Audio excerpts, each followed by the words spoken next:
What's going on, guys? Welcome to Monument Auto.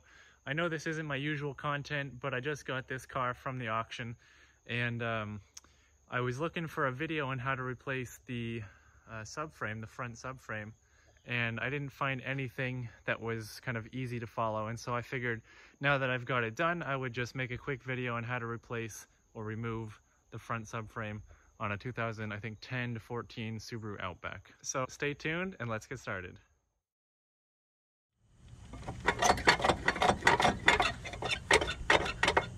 Alright, so first thing I had to do, and please ignore the very dirty engine bay from the salvage yard, was I got this engine support bar that I hooked down here to where the engine actually connects to the engine mounts, and then this just holds the weight of the engine.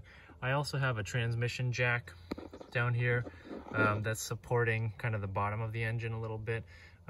Obviously not putting too much weight on the oil pan, but just something extra just in case. And now let me show you all the bolts that you have to undo to get the subframe out. This was quite the process. You can see over here I left the rotor and the entire hub and knuckle on because I couldn't get that off. Over here I decided to replace the whole knuckle as well because I broke this pinch bolt right off the bat and I didn't feel like trying to get the ball joint out. Anyway, so to get the subframe out, first off, you have to undo a nut right here and a nut right here, and these go to studs that come down from the frame. Over here, a little further up, you have to undo a big bolt here. So instead of a stud coming down from the frame, this one's actually a bolt that goes up through the subframe and connects to the frame. And then up here, I remove the bolt that goes through this kind of where the engine mount is. And then same thing, there's this bolt here. And then you do have to disconnect power steering hoses. And so I suppose I could have disconnected it elsewhere, but that just seemed to be the easiest place. And then I also disconnected this hose down here where it connects to the power steering reservoir. You do have to disconnect the steering rack here, and really it's just one pinch bolt. Actually, I'll show you over here. It's a 12 millimeter.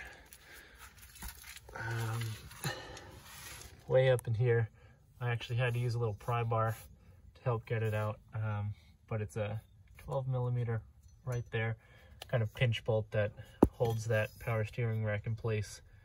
You also have to disconnect right here. There's a 14 millimeter, I believe, or maybe 17 millimeter nut that holds this engine mount. This part is bolted to the actual frame with two bolts that come up kind of from the bottom here through these holes. So you have to undo both of those from inside. I should also mention that to get the subframe down, you do have to disconnect this portion of the exhaust. It wasn't too bad. I mean, I broke the bolts off because they're rusty, but you can just get new bolts. And you probably need a new gasket there as well, but that's not too bad to fix. All right, so that's about it. I don't know if I did this, you know, the technically correct way as it would tell you to do it in service data, but this did seem to work pretty well.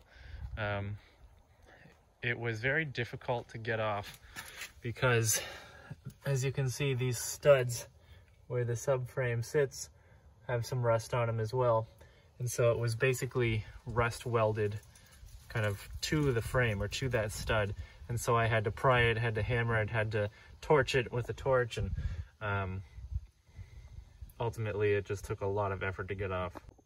Okay, so I didn't mention this explicitly, but you do have to disconnect the strut here with these two bolts, and then you also have to disconnect the CV axle through the axle nut here at the end, which is a 32 millimeter, to release the knuckle if you're doing it kind of the easy method that I did, where I dropped down the entire assembly.